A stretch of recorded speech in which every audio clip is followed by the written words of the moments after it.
interwebs, and welcome to Genre Friction, the podcast where everything's made up and the points don't matter. If you want a better, if you want a better tagline to the podcast, please put in the comments below what you think the tagline should be. But I am one of your hosts, Jesse Gender, as always, and I am joined by Giraffe! Hello, Yay! everyone! Hello. Today on the podcast, we are going to be talking about Starfleet Academy episodes 104 and 105. But before we get there, how you doing, Giraffe? How's life? How's things? I'm okay. Yeah, yeah. Yeah, I think saying anything more than being okay is kind of weird in these days and time. Yeah. Yeah. Yeah, I'm alive and not feeling like utter shit. So like I think that's okay. Yeah, that's good. Yeah. I think that it's Black History Month. Yeah. Yeah, happy Huzzah. Black History Month to everyone. Yay. And I'm doing 28 days of Black cosplay, so I post every day Hmm. a creation, mostly things I've done this year since last year. Yeah, yeah. And I'm just on top of everything I do, on top of all the things, I'm like, I'm gonna keep making things. I'm gonna keep, being, Doing, hey, creating. Yes, yes, yes, yes. I'm still here. I'm still going out. I'm still Hmm. making my still little costumes. Yeah. Yeah. No, it's Mhm. good. It's a good reminder. I've been watching it and it's been nice. You always have some good stuff. It's just nice to remember to like just keep creating, keep trying, because you can get, I talked about this in a video recently. You can get a little like depressed and be like, what's the point? What am I trying for? What am I doing? So Mhm. it's nice to like showcase stuff that you make, which is nice. Absolutely. And I want to say, like, I see a lot of people would be like, I am joyful. So that is an act of revolution. And I'm like, this is the only thing you do. This Yes. is Yeah. not enough. Yes. Joy having joy, especially if you're a marginalized person right now, is very much like important and fight for it, but Mhm. like share that joy. Like make sure you are sharing the joy and put that joy into some level of action, be it political action or creativity that is like doing something like put it out into the world. Like yes, have Mhm. joy for yourself, hold space for yourself, and that is also very important. But also do more. And support creators. Yes, yes, very much. Support creators. So maybe some of us can get new mics. Not Yeah. me. Hey, Not me. my I'm good mic with is my bad. I'm sorry. mic. No, it's great. It's great. But yes, so for the first part of the podcast, let us get to some news. We ended up having, I have two stories, but one of my stories is the one that you picked. So I'll let you do yours first. Yeah, so I was browsing the internet and I saw that Vince Gilligan was talking about Yeah. season two of Pluribus, saying that don't expect it being the pit. And I was like, what do you mean, my man? What do you mean? Apparently, they're working on season two, but it's mostly Hmm. gonna be more a la Severance kind of release We'll get it at schedule. some time in the next 5 to 10 years. Yeah. I I have opinions about this because um I know a lot of people will need work. Hmm. Hmm. And the industry is really slowing down and we all know this. But also audience change a lot. Yes. So between people who are now hooked on Pluribus because it talks to us in the situation we're in now. Hmm. I suppose it will still talk to me in 5 years, but I'm not certain of this, and they should not be certain of that either. Yeah. I mean, it's one of those things where I'm of two minds of it, and I actually have his quote here too. He said, "Let me say his quote, and then I'll share Mhm. my thoughts." He's like, "Quote: We're plugging away. My writers are plugging away. All the folks. If you like the show, thank you for getting us here on this stage. It takes a long time to come up with these episodes. We are deeper into the process at this moment than I would like, considering how few episodes we have figured out. But it takes some time, just as it did the first season. Just as it did the first season. Yeah. We appreciate everyone's patience, but it ain't gonna be the pit coming back every year. I wish it would be because it's an awesome show that's old school, like we used to do the X Files when we come back the same month every year. It will not be like the pit. We'll come back the same month. Just the question is what year. Um, and my feeling on this is kind of like I on the one hand, I do think there is something nice about shows that take their time to get the writing done well. I mean, I think of like the one that comes to mind, Star Wars Andor, which Mhm. did have between its two seasons like a significant gap between its two seasons. And as a result of that, and like Tony Gilroy, who made the Andor, like spoke about how even like the pandemic, which helped delay production, was actually great for the writing as well because they have more time to figure stuff out. And I think there is something worth in these like big prestige shows from these like really thoughtful writers having time to like percolate and like really come up with something nice rather than a show that's like churning out stuff every year like the X-Files or like older Star Trek where like you could tell that there were just episodes that like this isn't a good one, we're pumping it out, we're getting it out there because we have to have a script this week. Hmm. But I do, and I spoke about this like last week with Doctor Who, I do miss more shows like The Pit, where we do get like a season a year, a thing a year. And I think there needs to be a good balance. And right now we're just seeing it all be on the side of like everything's prestige TV, everything's gonna take forever to make. Hmm. Um, and I would like us to see more low budget, like really quickly made TV shows. Like I just more low budget things, please. I think that's really my big thing. Like I miss just science fiction and TV shows that it's like you have a bunch of Shakespearean actors and what And they like turn into three sets. salamanders. Yeah, yeah, exactly. That's what I miss. So yeah, No, I agree. I agree with you. And I think time also, for Discovery, for example, gave time to writers to like rectify some yes, yeah. decisions that were poorly received. Hmm. But it's a knife with two edges, and we say in French, like, Hmm. doom if you do and doom if you don't. So I think let's just see. balance. The Mm. industry needs more balance, and we're seeing it so like everything's slowing down and like people don't have work, which I think is important. So like balance, more of each. Like for example, we talked about this like why the hell is Doctor Who a show that like is prestige Disney Plus TV? Like that's Doctor Who is a show where I'm like that's one where like I want it to be campy and cheesy and low budget. That's part of the fun of that show. So Yeah, yeah. agree. Yeah. Hmm. Hmm. Well, mine is something that I'm surprised you didn't pick. I actually thought when, because we weren't doubling up on our stories, and I actually thought this was the story that you were going to bring up. But there's a Baldur's Gate TV series continuing the game's story in the works at HBO from Last of Us co-creator Craig Mazin and the Hasbro Entertainment Company. And it also should be noted too that Larian, the company that made Baldur's Gate 3, which also fuck Larian's CEO because he's been going on an AI kick for the last few Yep. months or whatever, which fuck him, as much as I love Baldur's Gate 3. But Larian has no input in the show. So it's fully a Hasbro company which owns Dungeons and Dragons sort of joint. Yeah, it was everywhere on our group chat. Yeah. We have for listeners, Giraffe and I, and then one of our close couple friends. We have a group chat where we plan when we're gonna play Baldur's Gate 3 next. And yeah, this was all over the group chat. I, you know, I am here for a Baldur's Gate movie. It's Hmm. I don't think that we have enough information for me to have an opinion about it. I do hope the voice actors will be, The in it in involved. yeah, in it because or they do totally different characters and it's still like I mean just Hmm. D&D basically, another Yeah. D&D movie and the first D&D movie was good. So I'm here for Hmm. it.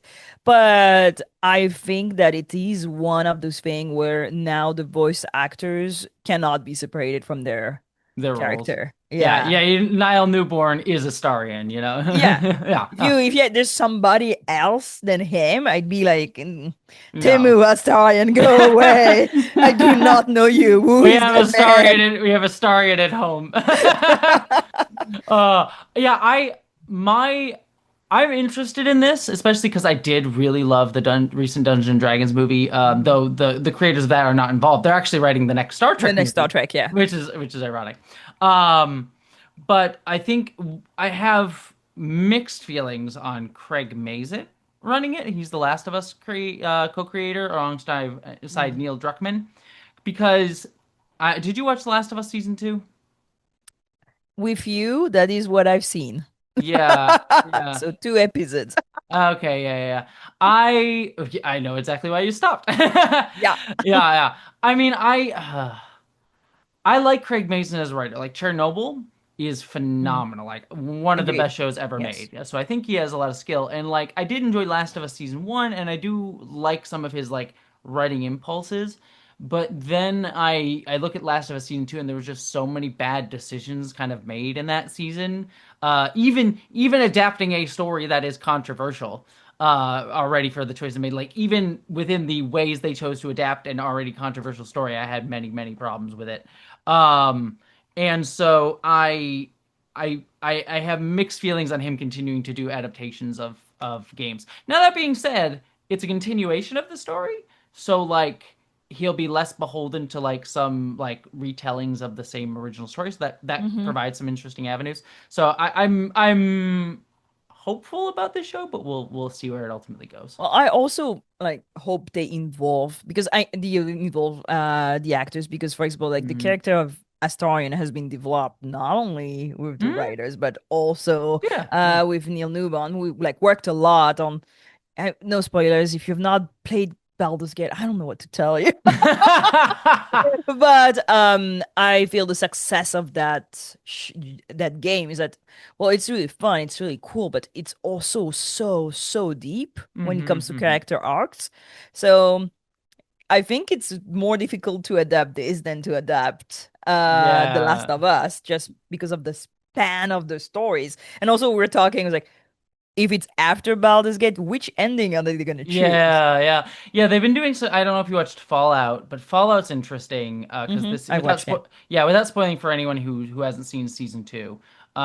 Season two is interesting because it's set in the same location as the game New Vegas. And they've said like everything in this show, Fallout the show is canon to the world of the games. It's not like a different universe. And New Vegas has multiple endings, and this the show took place after New Vegas. And Mhm. what was kind of interesting about how they did that was that technically every ending is canon. They managed to like weave it in such a way that like every version of canon like ending is like referenced in some way in that season, which is kind of fascinating. But it's a much simpler game to do that with. Like Fallout New Vegas has like three or four canonical endings, Mhm. whereas Baldur's Gate has many more. Many more. Yeah. So yeah. So it'll be interesting to kind of see what they end up doing with all of that. Mhm. But with that said, it is time to transition to our topic of the show. I don't know if you checked, I made a graphic, but I didn't add any sound effects. So it's just us going. I love this. So if you're watching the video version, enjoy that really beautiful graphic with no sound effects whatsoever. All the sound effects are made at home. Yes, No exactly. AI has been used in these Yes, sound effects. that's how you know there's no AI involved in this because we do it ourselves. But we are talking about episodes 104 and 105 of Star Trek Starfleet Academy. Vox and Excelsior, right? Am I saying that correct? Yeah, I mean, that's the American way. If you want to say it in Yeah. Latin, it's vox in excelsior. So the correct way is Vox and Excelsior. Thank you very much. And series acclamation mill. Let us start with 104 because I'm sure we're going to have many things to say about 105. But both episodes, I think, were just starting off. Like these were the two episodes that we got. Both of us got screeners, and I knew that the first three episodes were not going to be for everybody. I ended up enjoying them, but like I knew they were going to be sometimes hard for some people to get through. These were the two that I remember it being like, just give this show these two episodes. If you don't like the show after this episode, then maybe it's not for you. But like these two were fantastic, and I Yeah. and I think they're the best episodes of the show that I've seen so far. So Agreed. I think it's the best episode of Star Trek I've seen in a bit, this yeah, year. yeah. This 2 years. this year, I In mean, two it's years, the 3 years. last 2 years, yes. Best episode of the last 2 years, considering we've had Strange New World season three and Section 31 before this. Yeah, Is I kind of think what you're definitely. getting. Yeah. Yeah. That's not a hard gamble. Yeah. I was say you're I like was just thinking damning like with faint maybe praise there. lower decks, But I'm like, I feel it still is best. The way I would put it is I would say that these two episodes are probably some of the best live action Star Trek episodes we've seen in the modern era. I agree. Yeah, I Yeah, would, yeah, absolutely. Yeah. yeah. So Um, no, absolutely incredible. And I'm so glad that Star Trek is back at talking about difficult subjects. Yeah. And also, you can see that this is a different writer's room. There Hmm. is no discussion on like that writer's room knows what they're talking about. And that is Yes. so refreshing. This is Strange New so Worlds. refreshing. I feel like all the women and people of color left Strange New Worlds season 3 and just came over to Starfleet Academy. I forgot that feeling where I was like, Yeah, oh my God, I feel so seen. Oh my God, yeah. Hey, I watched 50 minutes, an hour of Star Trek, and they never said anything where I was like, what? Yeah, No biological essentialism here, thank my God. Yeah. whole identity was never insulted. I was like, wow, that is Oh, incredible. No shade, no tea, but I think I remember. we also saw Strange New Worlds season 3. Yeah, We I know. Yeah. remember when like they announced that Tawny Newsome was gonna be part of the writers' room in the Academy, and it was Mm. like around the time where they did all that Vulcan nonsense on Strange New World, like half. We're gonna cut you in half, and I remember going off. I think it was after San Diego Comic Con when they showed that horrible, horrible clip Oh God, of yeah, like yeah, everybody yeah, being racist to Spock because it's just half a Vulcan, four and a half Vulcan. The most insulting thing Star Trek has ever done. I will fight people in the comment. I will fight you. yeah, yeah, I yeah, mean, top five at yeah. least. Top five, yeah. And I remember that I went off online being this is so absolutely insane that Hmm. we talk about people racial makeup in like quantums in Star Trek Yeah. nowadays. And I remember saying there is only one person I trust about like talking about uh, being biracial or like existing in two culture, and that's Tani Newsom. Yes, And yeah. I was right, people. I was right. Yes, I know. You can definitely tell. I mean, you can definitely tell her influence on the show. I don't. I like. She's not the showrunner, so I don't want to give her oversized influence. Hmm. She wrote episode 5, which we'll talk about in a minute. But clearly, she has voice in the room, and I think that comes out in a lot of the humor of the show as Hmm. well. Like, there's very clearly like lower Decksian style humor in the show that I think she didn't write for Lower Decks, but certainly she was a big voice in like her character's spontaneity and she probably Hmm. improv some lines. So I think a lot of the show's humor comes from her a lot, which you saw I think in episode 3, which was like actually a big version of that. Um, Yeah. And um, episode 4 was written by Eric Anthony Glover, mhm. who had also like a lot of very beautiful thing to say about writing this episode. Yeah, yeah. Hmm. I so to get into this episode, this is the one about Jaden. And for me, what I loved about this episode is we were just talking about 4.5 Falcons. This is an episode that is talking about even culture is not destiny. And I really loved the fact that we got to see Jaden, who is this character, this Klingon who is ostracized from his own culture and sense of like feeling like he is not the ideal version of a Klingon like in this culture, especially for a culture that's in diaspora, which is trying to hold on to what the culture means and what like trying to maybe even Hmm. getting somewhat fundamentalist about it, as we kind of get hinted at in the episode. And he comes to the Federation to like pursue his own identity, and you would think that considering like the Federation sort of wants to kind of force its way of dealing with things upon the Klingons, that he would kind of be all for it, because that's where he found identity, in the Federation. And he says, no, you don't get to dictate to Klingons who the Klingons get to be.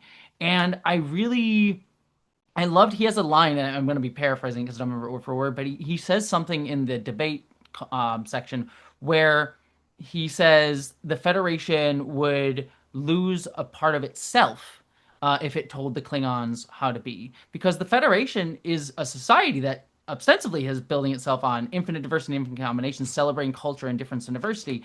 But we have seen in Federation shows past, in Next Generation at all, that Starfleet can and Star Trek can, in some ways, act like a soft imperialist project sort of imposing their culture onto others. That was like a big thing that like Bajor sort of was concerned about that we saw in Deep Space Hmm. Nine a bunch of the time. We And see a lot of this in TNG happening yeah, yeah, very in the much like, movies. mm-hmm. Generations, yeah. Yeah. Sorry, no, Insurrection. Insurrection is the big one, yeah. Yeah, Where yeah. it's like and even just the sentimentality of Next Generation, where it's like we're gonna go to other cultures and sort of like look at them and judge them by our perspective. It's kind of Hmm. a lot of that show in the original series, even too. As much as I love them, I'm not hating on them, but like that is a lot of the ethos.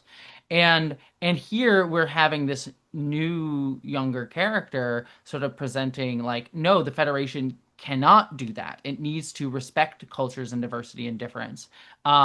And him asserting that, and it kind of goes to the ethos of the show that we've seen Ake sort of like reference throughout this entire series, which is the Federation needs to become what the kids need it to be and what the next generation needs it to be, and let them guide what this institution becomes rather than us telling them what to be. And it's like him saying that yeah, if you want to follow that, listen to like what I'm saying about the Klingons, and also don't do that to the Klingons. So I loved all of that, of like looking at Jaden as a, I mean, he's a literal gay Klingon, but like as a queer Klingon in the sense that he's like he's a sort of seen as an outsider of his culture, even though he's born within it. And yet him also saying like, you don't get to tell my culture how to exist and how to be. Yeah, for me, I think this episode really my dad was a refugee, Mm-hmm. my family on my dad's side. My uncle and my aunt literally left on boat people and were just adrift Mm-hmm. in the Indian Ocean until they Wow. Yeah. found land. Damn. They saw horrors, and I remember when they arrived in France, I was a teen, and it was all about teaching them to exist there. And Mm-hmm. I was born there, so for me, it was just like, What whatever. you were learning as Yeah. you're going. Yeah. But, I feel that for first generations like I am, it's always this difficulty of growing up in a world where you want to fit in and you Mm-hmm. want to be, and then having parents who want you to be the carrier of that tradition, of that culture that they don't want to see disappear in their children because they want this connection, but at the same Mm-hmm. time it's also the maybe it's not what they need now and they Yeah. need to fit in that world now. And that's why I have two first names, for example, that I Mm-hmm. can switch between where depending on who I'm talking with. But I know that the whole thing, I wanted to study literature and art and all this, and my father was like, "You're gonna be a doctor. Why not?" Like that was the and I understand because now I'm also an immigrant, and I Mm-hmm. was really, it made me. I know a lot of people were reflecting with like the question of their children compared to 105, but well, for me it was really 104 because Mm-hmm. I live here. If I had a child, I would want them to have my culture, but also I can't because if they're born here, like, then how do you deal with this? And there's a moment where you need to let go that, you cannot have the same culture than your children, even if you grew up in the same place, because Mm-hmm. they are a new generation and they will see the world differently. And I really appreciated that the brother is the one who is like, Mm-hmm. that kid is just not gonna, He's not gonna work he's here. not gonna Yeah. conform and he's gonna be Yeah. miserable. And for me, what I loved in that episode, it's that conversation with Laura Falk. Oh God, I was gonna bring that up as well. That Yeah, conversation is so good. Yeah. I love the debate. Okay, let me back up because we wrote and talk about that later. But um, I also liked in the story of 104 that the Academy is questioning how to bring those events that are happening outside of the Academy Mm-hmm. inside of the Academy. Mm-hmm. The fact that the Doctor is like, we're not going to discuss those things in the debate. A lot of people was like, no, why not? Well, because also when you're dealing with younger people, let's say that sometimes you need to be the voice of reason and you're like, Mm-hmm. Mm-hmm. somebody's gonna get hurt, so maybe let's not do that, Yeah, maybe this topic might be beyond your understanding right now, or like your capabilities at this moment, sort of Yeah, thing, right? exactly. And that's why it was like, there's been a tragedy, do not Don't compound compound it it with with ignorance. And I which was is like, such a great Star Trek quote. this Yeah. is a great line.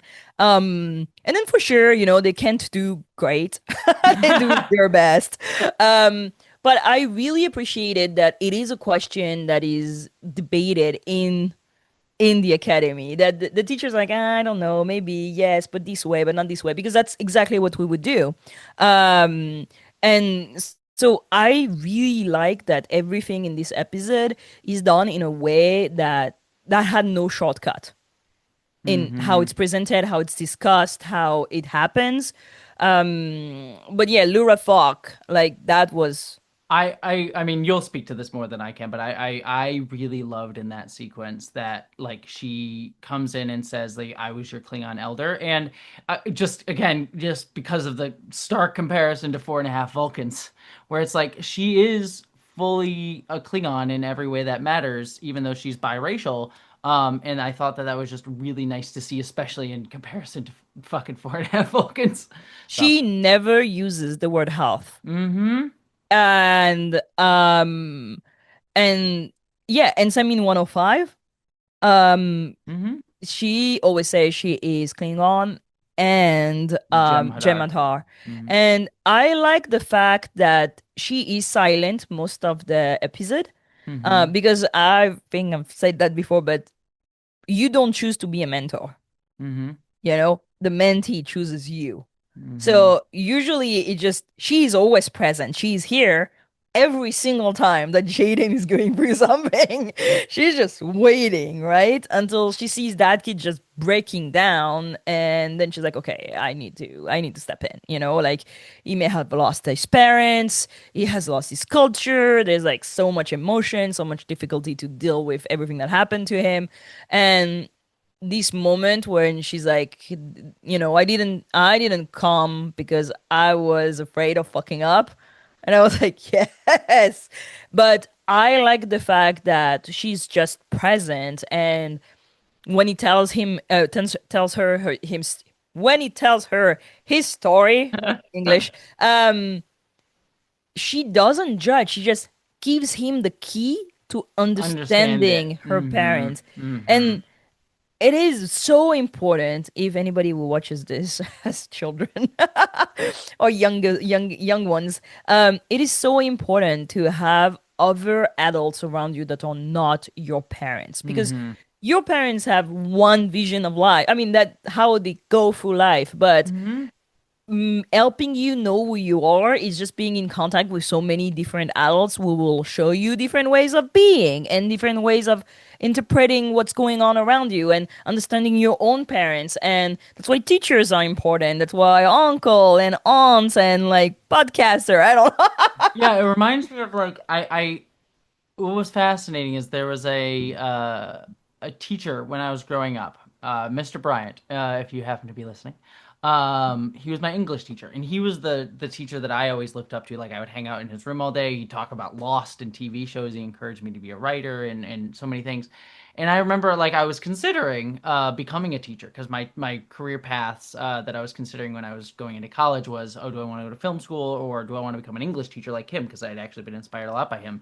And he made I was leaning towards film anyway, so he didn't like discourage me out of it. But he made a real thing that stuck with me is just like, as a teacher, you kind of learn that you are not going to inspire every single student. You're not going to be that teacher for every single kid. And that's okay. You just have to kind of understand that there's going to be hard times where you're just like, I'm not reaching this kid as much as I would want them to. But then and he referred to me just because I had like been one of his mentees, as you said, I had chosen him.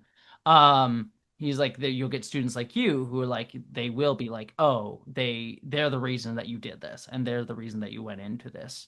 And yeah, and I like still think about like him and all the lessons that he gave me, even though I don't really talk to him much anymore. Like I still like see Facebook messages from him every once in a while. Mhm. But yeah, it just speaks to that, like the person that the kid chooses and looks up to, and how as a teacher you just like you'll reach the kids that you'll reach, and they'll find you and hear you. But it's not going to be every single one. And hopefully, the goal of something like Starfleet Academy is that every kid will have one teacher that will get them. Like Caleb, for example, seems to have Ake sort of thing, but Yeah, and I think it's not necessary, and that's where it's not always. 105 Yeah. really comes into like perspective is that you can find mentorship in so many different Mm-hmm. ways. Doesn't have to Mm-hmm. be a teacher, it can be a book, Mm-hmm. Yeah, it can be something can that be a inspires you. historical figure. Mm-hmm. Yeah. Yeah. But I think 105 also 104, sorry, was really good at speaking about refugees in a Mm-hmm. way that I think Star Trek has not done since, I mean, in the books, especially Una Oh yeah, McCormack's Uma books, McCormick's stuff on Second refugees is Self. fantastic. Mm-hmm. Um, I think that Also, refugee her Strange New Worlds novel too, I should say, is about refugees as well. Oh, that one's also fantastic. I would actually say that one's even more directly about refugees, the Strange New Worlds one, but I'd recommend that as well. people need to know that tells me to read at least 17 books a day. So right Yeah. now I'm reading The Return that you told me to read last week. Oh, really? How are you liking the Yeah. return? Yeah, yeah. So yeah, If you I don't, will. if ask Giraffe, if you ever visit, if any of you ever come to my house for some reason, if you're stalking me, my house is literally filled with books. Like there's a pile of books right next to There me are that's just everything. little piles of books everywhere. Listen, everywhere. Any room, there's like little like mushrooms. Like there's like little piles of book. And so I'm like, ooh, what is this? Everywhere. And I respect that. I love Yeah, this. yeah. Um, but what was I saying? Oh yeah, refugees. I love the fact that, the refugees are not like just angry people or just Mhm, sad people or just revolutionary people like the Bajorans, for example, or mhm, like I like the fact that the diaspora is and the Klingons are people still going, mhm. they have their family, they have their tradition, they have their meal, they have their things, they go left and right, they do that trade. And I really like that because when we reviewed 104 on Strange New Pod, the question was like, oh wow, that is so incredible that they're happy. And I'm like, I grew up with refugees. Like I'm literally my dad is a refugee, and the thing is that life fucking has to go on. Yeah, You do not have a choice. yeah. Uh, You can't just sit there in sadness and yeah, yeah. but we see this like rhetorics, especially in the US, Mhm. a lot Oh of yeah, like, oh, refugees, why are they having babies yeah. when like they have nothing? And I'm like, because, w- well, then what are you gonna do? Just like lie down and die? Like Yeah, there's people like still this. I just love. remember. Yeah, no, I remember like hearing there's a lot of rhetoric in the United States of like, oh, refugees coming to the United States, and like they live in camps that like even at like the other side of the border is they're like their cases are being heard to be let Mhm. in or yada yada yada, and like the way those stories are always depicted of like, oh man, it's just sad. They just sort of sit there doing nothing and they have no life. It's just whatever, and like it sucks that the United States is like keeping them in this place that's not allowing them to build anything, but like those places are full of life and people building things. I had a friend of mine, a fellow YouTube creator who I won't name. She just because she's working on some stuff talking about this, but she shared a story where she went to help some Palestinian refugees, and the first thing that they did there when she got there was like the kids performed like a show, and it was like a celebration, a cultural celebration with the kids there, and it's like yeah, it's like people leaving this horrific thing that's going on in Israel, the genocide that's happening there, and like they still like hold on to culture and celebrate and build life and connections and community. Mhm. It's just important to do it in the face of all of that. So, Yeah, but it's not very often. This is not something that you see on TV. yeah, yeah, no, not at all. So I was happy to see this. And it's also, interesting to talk about an empire that fell. So it's an Hmm. interesting conversation to have. I am so glad that they took this direction with the Klingons. I Hmm. think it's going to bring a lot to the history of the species and how they're, you know, and Jaden in the academy. So yeah, And I'm really looking forward to this. Yeah. it pays off stuff that like Esri Dax was talking about way back in Deep Space Nine season 7. Like again, we said this last week. our last podcast that we did. But like this show, in many ways, we'll get to this. This will be a good transition to 105, but it is doing a lot of the same ideas and themes and evolutionary work of Star Trek that Deep Space Nine did, which I think is really really cool to see. And speaking of which brings us to episode 5, which is as I said, series acclamation mill, written by Tawny Newsome and Kirsten Byers, and this episode was beautiful, like absolutely beautiful. I will let you talk about it first because I'll have many things to say as well, but I know also you have many thoughts as well. You're gonna So, tackle the DS9 part. I'm yeah. not a DS9 scholar. Really? Oh, wow. All I right. love DS9. I'm just not a scholar. Yeah, yeah. I'm not like seen it 17,000 times. I I would mean, not be able to tell you the title of episodes, maybe really? like I'm so surprised. the most famous ones like Past Yeah, Tense and like, like yeah. in Pale Moonlight and Well, The Visitor and like I that, but like if you tell me what's the title of I don't know, the premiere of season 6, I don't know. if I'll talk about the Deep Space Nine aspect. I mean, there's so much I want to talk about this episode, but the Deep Space Nine aspect of it that I really like this episode for, just talking about it in a franchise context, is so much of Star Trek recently, and many franchises, it's not just Star Trek, has been this like using legacy as like as just an echo to just Remember berries. yeah, yeah, exactly. I think the biggest example of it I can give, but Star Trek just generally speaking has been doing this, and again, every franchise, Star Wars is another example, Hmm. is Picard season 3, which was saying like, oh, not only are we like mythologizing the past as better, like back then, but we're gonna try and make the past be like it us now and try to constantly regurgitate the past and make the youth kind of look like us. So we have in Next Generation in Picard season 3, it's the end of the show is them on the Enterprise D being the heroes again, fighting the same enemies again, doing the same thing again. But then the show itself ends with like these characters nepo babies on an Enterprise again, that's meant to be like their legacy, and clearly they want to do a Star Trek Legacy, and it's like and then Q comes back and is like gonna be the same role for Picard's kid as like as he was for Picard. Like it's this oh, we're just retelling stories that are just echoes of the past, and the kids kind of have to be versions of their previous selves, of their parents. Um and that's how you get like these decaying storytelling structures, and also like how we see fascism rising in the United States, and conservatism in the United States and around the world. Not to say not to say these things cause the other, but like these types of stories and narratives are related to each other in very deep ways. And what I love about this episode is I've seen some people accuse it of just being like member berries, and I'm like, no. Not true. What I love about it is it's an episode that is using the past to have a conversation about like what we learn from the past, how we grow from the past, how we carry history, and how we find mentors, as we were talking about with Sam, but how those things push us forward, and um how we carry them, and what we think about them, and not and what they mean to us, and how those scars sort of carry forward. And I love that Sam's whole arc in this episode is not only like looking for someone to find identity with, but her whole character arc is I need to see things in tangible ways. I like having these tangible things that I can be like, this is the answer. This is it. This is the thing. And what you see her through the whole episode is becoming much more open to spirituality, and like seeing things in a way about what it means to you, not like the physical facts of things.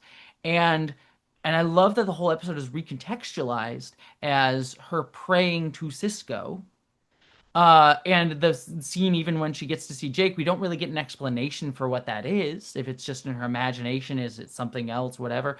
And it's just these things that mean a lot to her emotionally. That's what that sort of things means. And it kind of is echoed at the end of episode 4, where we hear Caleb, I think, say something along the lines of like, maybe it's not about like, being scared of the past, but using the past to like let the future in, or something like that. I think it's I forget the exact line, but it's something along those lines.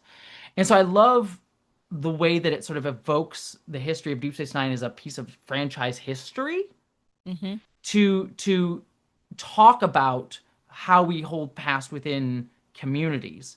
And very clearly, we're talking about through Star Trek, and you can speak about this, but more like the Black community aspect of Absolutely. it. Yeah.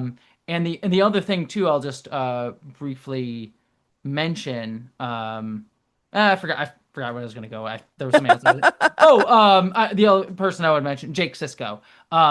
I actually think like as much as I would have loved to see Avery Brooks come back and da da da da da, I think it is better, much Yeah. better for the story being told that it is Jake and like what Cisco meant to him and seeing his legacy on his son and then him passing that on to Sam.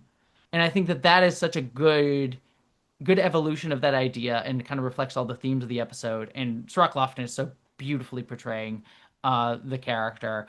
And then also that is just a piece of legacy. Bit the fact that Tawny Newsome made herself Dax, which I'm like, girl, that's the you should be in fandom jail for that. But I love it. And but like while that is a little bit the most Wouldn't you member have done the same thing? I would have 100% no, I'm actually angry at her that she did it because now I can't. Same. I'm like, I excuse you because listen, if they give me the this pen and they tell this me is write Star Trek, I'm like, so I'm just saying it's transphobia is what it was. Like I'm just saying this is transphobia that she did that. Um but it is the most member berries moment of the episode. But even that ties into thematics of the episode of like okay. carrying like things throughout the episode. Anyways, I ranted enough. You go. You said so many things and now I'm gonna forget half of it. But Please, please, please, please go. Yeah, I I told. That's why I was gonna I let you first go of first. all I was gonna first let of you go first. first of all, it's the first episode of Black History Month. Yes. And I don't think it's just an happenstance No, I think that was very yeah. of schedule. These two episode premiere was really weird, and I was like, why? Um, so I love that that episode is all about your relation, like the relationship we have to the past and to Mm-hmm. the ancestors. And when I say Mm-hmm. ancestors, it's so many very Yes. broad sense in like your father, spirituality of the people before you, Mm-hmm. your makers, Yeah, which is but also the people after you, right? It's this question of transitioning, pun intended, to the past transphobia. I'm into saying. the present. This carrying the flame and but not only the wheel of going on, but how we survived things Mm-hmm. and how we went through things and how we forged a path. And from that, you are here and you need to continue bringing that with you for the people after you. And I love the fact that Sam is a being that is disconnected. It's like 217 days, but actually 17-year-old, but that Yeah. was made for a purpose, right? And doesn't have any attached, any like any stories to come Mm-hmm. from to go with.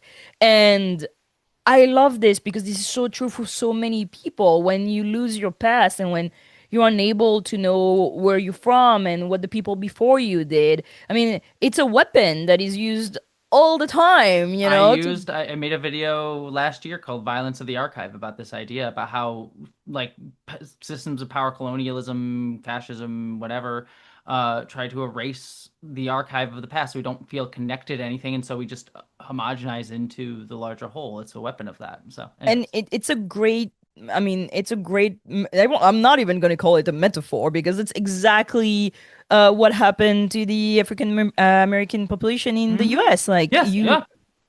this is done on purpose, and I love that Sam connects through museum, through books, and through teacher.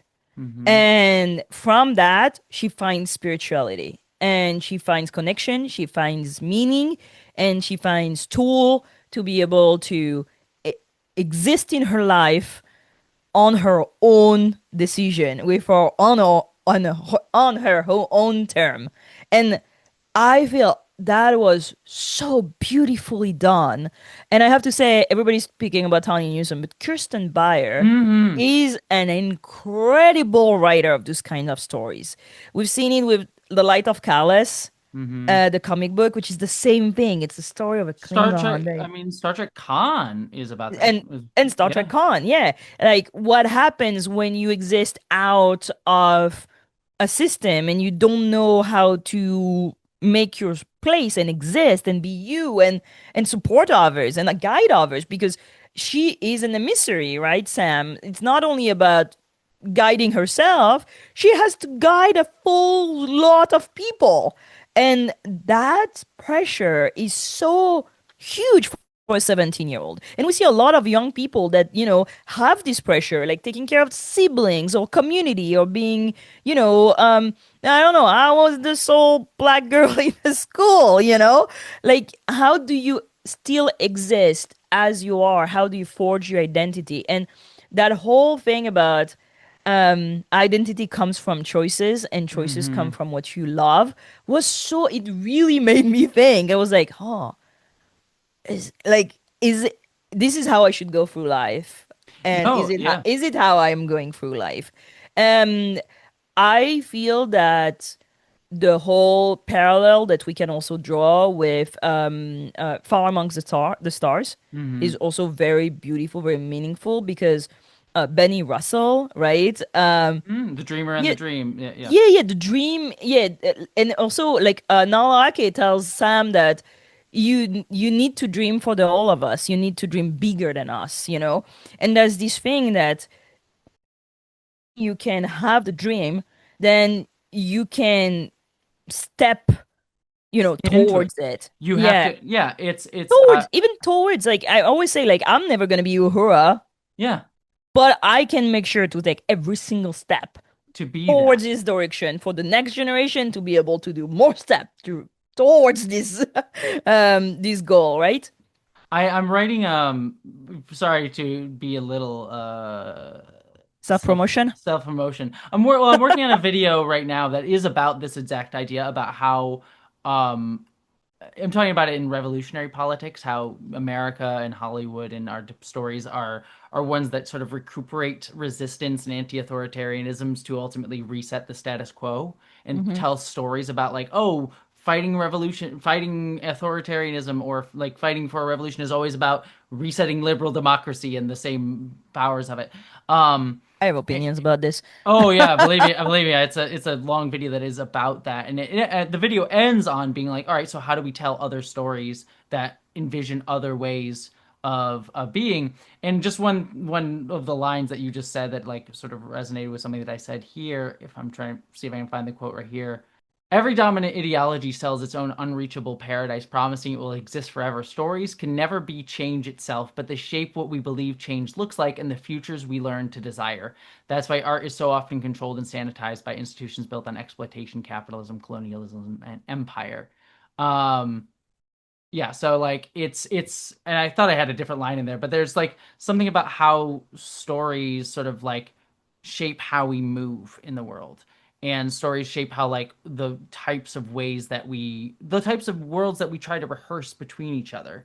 And so you need to be able to have the stories to be able to sort of understand the ways that you sort of perform reality and thus kind of make it real. Because if we limit the ability to understand other stories, we end up just keep on recreating the stories that are usually to benefit some institution or power. And I liked this episode because of that discovery of a new story. And it reminded me, I resonated with it so deeply as a trans person. I mean, it's clearly evoking the black community and how the black community has had their stories taken from them, and the black community sort of teaches their stories and tries to get people to remember this history that it actually existed. But I also think that that's also very true of the queer community as well, and any marginalized community. But it was just something that like I remember when I worked at The Advocate, which is a queer magazine, and I knew on some level about the AIDS crisis and how it affected the queer community, but I was in a room with one of the older employees there, and we were just talking, and he just talked to me about a little bit, and it just sort of came out of nowhere. I think it was our break room, and he just sort of talking to me about like, yeah, like I lived through that and the pain of like having to go to funerals every week and trying to hold on to community amongst all this death and the ways that we are being abandoned by the United States and actively vilified by the United States. And I just listening to him talk, I for the first time understood the pain that actually existed within the queer community in a way that like I had never felt connected to, because as a queer and trans person growing up, like I'll learn like a textbook definition of that, but I never felt any connection, nor was I allowed to know any queer people, because especially around that time it's like, oh, gay men are going to come and try and get you and turn you gay, and they're a danger to kids or whatever, and still to this day. And you don't get that sense of living history and how it's carried Yep. through time, those scars. Mhm. And it was just a very powerful moment that's always stuck with me. And the anger that I felt too of like not having had that until then, when it was would have been so important to me. And so just seeing that in this episode of Sam kind of getting the same thing from Jake, and Jake sort of carrying the lesson from Cisco to himself to her, was so beautiful. And just like the scene, the line that gets me too is such a beautiful. It's like a small thing where she says you're amazing, and then he says you're amazing back to her. It's just a affirmation of her. And obviously this is an imagined version of Jake in some way, but like he doesn't know her really. And it's just this like just affirmation of like you are amazing too. Someone, one You of are your elders, enough. yes, your elders telling it to you. That just Yeah. hit me. I don't know.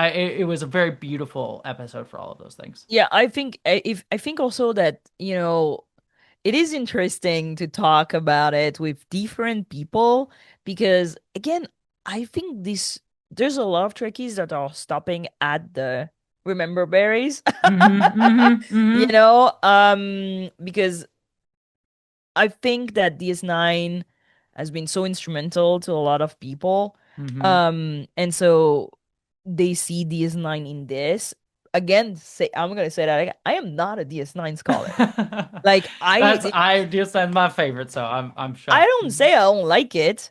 I just say You that hate it. when I watched it, I was really troubled by how religious it was Mm. because I grew up in a secular country. I Mm-hmm. was Mm-hmm. very not in contact with religion. Like it was like something that people do in other places. Like literally, there was no religion at home.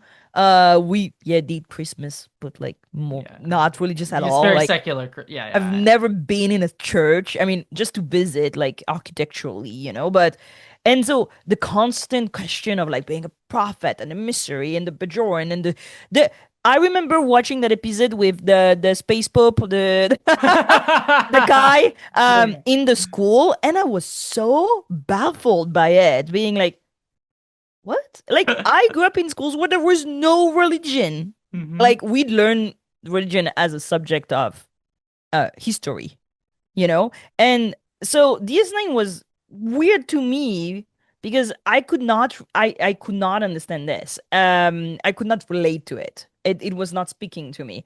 Um but I recognize how powerful and how interesting it is now that Mm-hmm. I'm an adult. I can think of all this. Um I really like that this episode goes from the religious question to the spirituality question. Mm-hmm. I think it's important. I think that it helps that topic to be accessible to a lot of people because lo and behold, there's not only Americans watching Star Trek. There are What? people everywhere watching Star Trek. No. We're that's not allowed. I don't think It's not I think forbidden. that's illegal. That's illegal. No, no. And also I like that it is about a young girl finding support in people that are not here. You know Mm-hmm. what I mean? Mm-hmm. And it is a bit sad, but also I think it is validating that you get one representation matters. Mm-hmm. Represent matter everywhere in books, in museums. The fact that you can just push a button and see an exhibition that is in New Orleans you know, Hmm. um, and that she can just relate to people that are out of time and out of space is fun. Books were that for me. I know it Yeah. was for you too. Yeah, yeah, oh, definitely for me. Yeah, it's fascinating too. You just made me realize. You read the autobiography of Jake Benjamin Sisko, right? Yes. Yes. By Derek Tyler Attico, who There, I yeah. interviewed on this channel. Listeners, you should go check out that interview. He is an amazing writer, an amazing person. But it just, if you read that book, there's an amazing chapter in that book that kind of echoes this in a funny way, of when Benjamin Sisko is taken by his father to a museum, and his father shows Jake like basically everything that the black community was dealing throughout American history, and him sort of like pointing at like this is where our people were, this is the trauma that we've had to go through, and he was doing it to like to show Cisco, who is choosing to go into Starfleet at that point in the story, to say like this is why we still live in New Orleans, why we still like hold on to our Creole kitchen, where we're trying to hold on to this culture, and that's important. I want you to understand that. And Cisco looks at him and says like, "Oh, I didn't really understand this, and I get this, and I get like why you struggle with me wanting to be in Starfleet because it is an institution that kind of grows out of a lot of this too." And he still says, but I still want to choose my own path, and I want to hold on to this, and I want to understand this, and I find it beautiful. And he, as we see when he grows up, he still does. He still carries that culture with him and still loves it and brings it forth. But he also chooses his own path within the world. And it just is an interesting sort of parallel there in that book to Sam's story here. Um, in an almost kind of weirdly one for one way, with the museum and story and all of that. So there's these interesting echoes throughout time in a non-linear way. Oh, what a Oh no, the orb! Ah! whoa! Ah! Uh, So yeah. I Uh like the fact that when she's reading the book and ask Jake, if I close the book, are you gonna go? And he was like, oh no, girl. I thought you were doing Yeah, this. I was like, you tell me. I have no fucking clue, man. And They just pay me by the hour here. I'm just getting he's the like, I thought you Paramount. were like, Yeah, I'm and getting Paramount money here. I don't know what you're talking I about. I love this because I feel like everybody has been discussing, is he really here? Is he not here? Yeah. Is the book the orb? And I was like, why do we give a Yeah. fuck? I don't care. That's the point. No, the point. I actually, I say this with love because I adore this man. I adore him very much. Sean Ferrick, over at Trek Culture, he did his ups and downs. I was watching it earlier today, and again, love Sean. He is the best. He is the But sweetest. But, but he downed a bunch in his video, like, oh, I don't really understand the perspective of this scene. Like, is it from her point of view, or are we seeing it like there's the censor bar moment, and like, or like when things freeze, or the moment with Jake is like, I didn't. He downed that because he's like, oh, I don't understand what's really happening. I'm like, that's the point. The point is that it it's not concrete. Like the whole theme of this episode is like, there's not concrete answers to these questions, and that's okay. It's okay to let emotion and what you feel guide reality. and the difference between also science-based evidence, Mm-hmm, evidence-based science, mm-hmm, that's evidence-based science and facts, and just the vibe, I love the fact that we see the world through Sam's eyes during this episode, mm-hmm, which is like all those little like designs and like mm-hmm, fluffy things going around, but also um the way she is able to experience everything is mm-hmm. so different. I think there's no question, like the whole narration is a prior conversation to Cisco. I'm Yeah, like, yeah, everything happens in Sam's mind, but like I don't know what she's able to do. Also, I don't care. yeah, Like I dream up. I'm a daydreamer, as you know. yeah, So I have full ass conversation with people who are not here. yeah. And I think it's important because, when you have to grow up by yourself, also, it is I did the important same. to have like to voice those out. Like I I talk talk. a lot by I talk to myself. myself. Oh, I talk to myself a bunch. Like I have like a version of myself that I talk to a lot because I didn't have a lot of people to talk to when I was younger.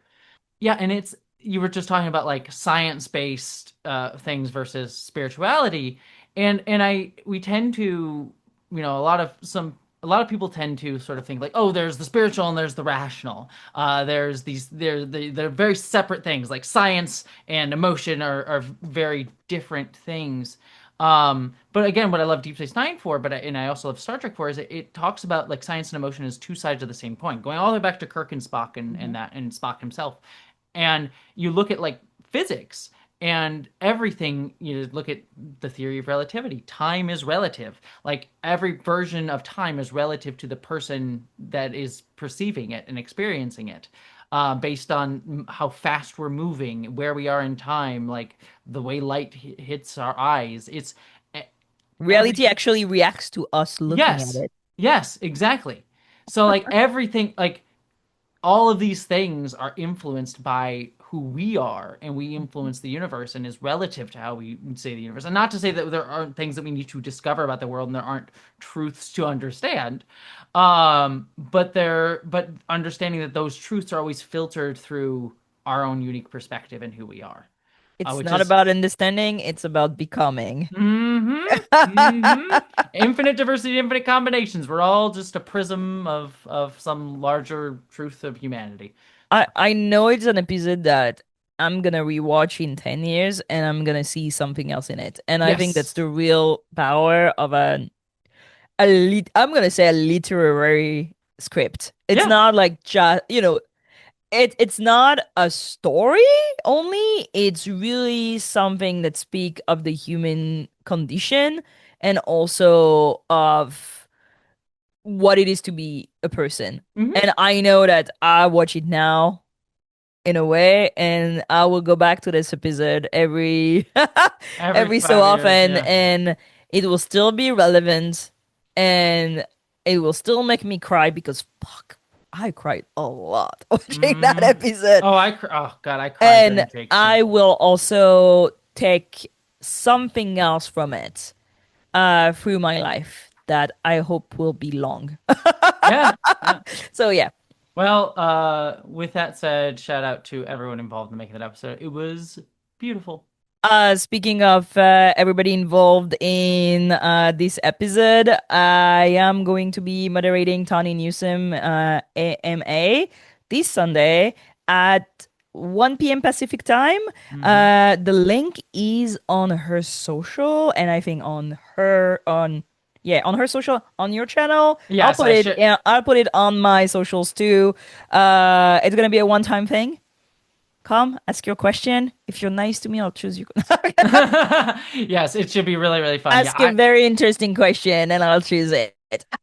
listeners, the link to it, if you're listening to this the day this video comes out, it'll be tomorrow, Mhm. Sunday. I'll put a link down below. The link will be live even if you're watching this the day before the AMA. The link is already up, so go put it on your watch later list or Mhm. your Click on notify yeah, me yes, that's the and one. come Sunday 1 p.m. Yes, please do it. And that brings us to the end of this podcast episode.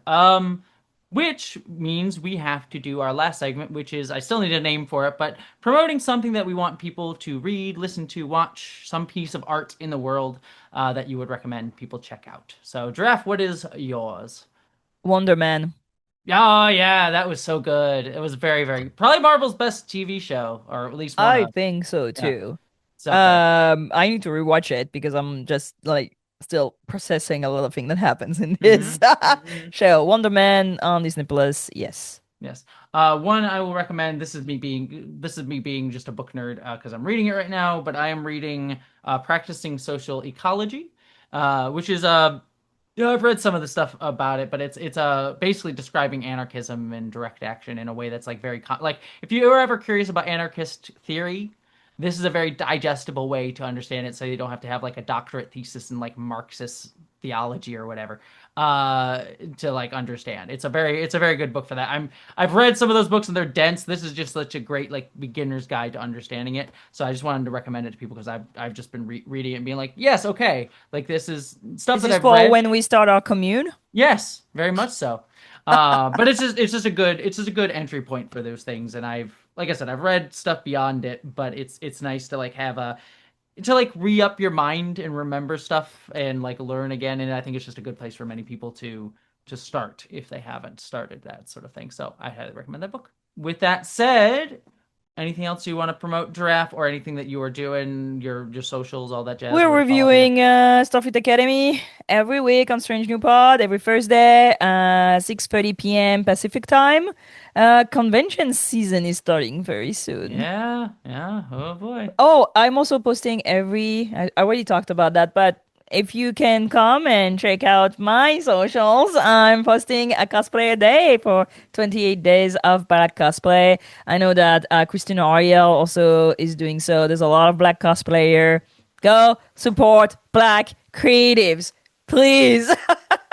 The Yes. algorithm is against us. Help us. Yes, please do. Yeah, and follow me on all my socials. You're on my channel or whatever. If you're listening to this on the I will say, listeners, as of the last episode, we didn't have this up yet. As of this episode, we now are on Spotify, Apple Podcast, all that stuff, so you can subscribe there as well. But yeah, so find me there. I'm on my YouTube channel is Jesse Gender. You can find my socials, Blue Sky, Instagram, all that jazz. So find me there.